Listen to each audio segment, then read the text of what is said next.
संत ज्ञानेश्वर महाराजांच्या पालखी सोहळ्यामध्ये जेजूर येथे वारकऱ्यांच्या दिंडीचा अपघात झाला. या ट्रक अपघातामध्ये सांगली जिल्ह्यातल्या 3 महिला वारकऱ्यांचा मृत्यू झालाय, तर 4 वारकरी जखमी झालेत. मिरज तालुक्यातील कसबे, डिग्रज, मालगाव आणि कौलापूर येथील महिला वारकऱ्यांचा मृत्यूंमध्ये समावेश आहे. नंदा पवार वय 60 कौलापूर, माधवी राजाराम सलगरे वय 55 मालगाव आणि राजश्री शंकर भोसले वय 55 कसबे, डिग्रज अशी मृत वारकरी महिलांची नावे आहेत. या घटनेमुळे तिन्ही गावांमध्ये शोककळा पसरली असून वारकऱ्यांच्या मृत्यूच्या घटनेची माहिती मिळताच गावामध्ये बंद पाळण्यात आलाय. 150हून अधिक वारकरी हे 6 जुलै रोजी कसबे, डिग्रजच्या संत ज्ञानेश्वर माऊली पालखी दिंडीतून आळंदीला गेले होते. दिंडीचा आजचा 5वा दिवस होता. मात्र पालखी सोहळ्यात सहभागी झाल्यानंतर मुख्य पालखी सोहळ्यातून पायी निघालेल्या दिंडीवर काळानं घाला घातला. या घटनेमुळे सांगली जिल्ह्यामध्ये हळहळ व्यक्त होत असून मृत पावलेल्या वारकऱ्यांना राज्य शासनानं भरघोस मदत करावी व दिंडीमध्ये वारंवार घडणाऱ्या अपघातांच्या घटना टाळण्यासाठी सरकारनं ठोस पावलं उचलावीत अशी मागणी कसबे, डिग्रज येथील वारकऱ्यांकडून होत आहे. माझं नाव अरुण रामचंद्र पवार, राहणार कसबे, डिग्रज, विशेष कार्यकारी अधिकारी. पंढरपूरच्या दिंडीला जात असताना आमच्या गावातल्या 150-200 लोकांची दिंडी आसपासच्या गावातल्या मिळून जात असते. त्यामध्ये आज राजश्री शंकर भोसले यांचं अपघाती निधन झालं. त्याबद्दल संपूर्ण गावावर आमच्या शोककळा पसरलेली आहे. आणि पंढरपूरला जाताना असताना अशी दुःखद घटना घडणं हे खरोखर लज्जास्पद आहे.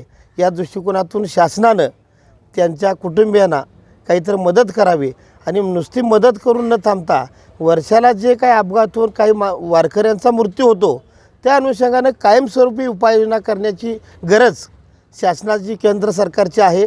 त्या दृष्टीनं या राज्यातल्या राज्यकर्त्यांनी तसे प्रयत्न करावेत असं आम्हा सर्व डिग्रजकरांना, माळकरी लोकांना वाटतं. मी विनायक आप्पासो जाधव, कसबे, डिग्रज पंचायत समिती सदस्य. आज पंढरपूरला जात असताना आमच्या कसबे, डिग्रज गावातील दिंडीचा अपघात झाला आणि त्या अपघातामध्ये 3 ह्या दिंडीमधील महिला मृत पावलेल्या आहेत. खरं बघायला गेलं तर ह्यासाठी शासनानं ते प्रत्येक वर्षी जर अपघात होत असतील आणि एखाद्याचा प्रपंच उद्भवत असेल तर त्यासाठी जे काही उपाययोजना करणं गरजेचं आहे ते त्यांनी करणं गरजेचं आहे असं मला वाटते. आणि आज आमचं अखंड गाव, आमचे सगळे या ठिकाणी वारकरी संप्रदाय आणि आमचं पूर्ण गाव शोककळेमध्ये बुडालेलं आहे. आणि आमच्या गावातील व्यापारी संघटना असतील किंवा ग्रामपंचायत आणि सर्व संस्थांनी आज बंद ठेवून या दुःखद घटनेबद्दल शोक व्यक्त केला आहे.